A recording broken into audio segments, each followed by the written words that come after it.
Apa untungnya kita buat simpanan emas ni?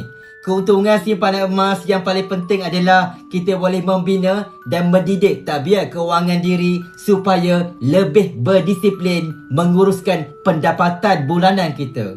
Dan yang kedua, keuntungan simpanan emas yang paling penting adalah kita ada saving.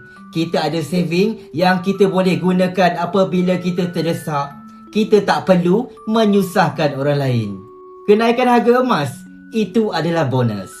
Untuk jangka masa panjang, kita tidak perlu risau kerana selagi duit kertas digunakan sebagai medium transaksi jual beli harian kita, harga emas confirm akan naik kerana kuasa beli duit kertas itu sendiri yang terus merosot dimakan inflasi. Emas bukanlah segala-galanya dalam hidup kita, tapi ianya adalah salah satu alat kewangan yang mesti ada dalam portfolio kewangan kita. Bagaimana nak mulakan simpanan emas bersama Public Gold? Klik link di bio Hafizul untuk daftar percuma akaun simpanan emas Physical Gap Public Gold. Hafizul bantu sebaiknya.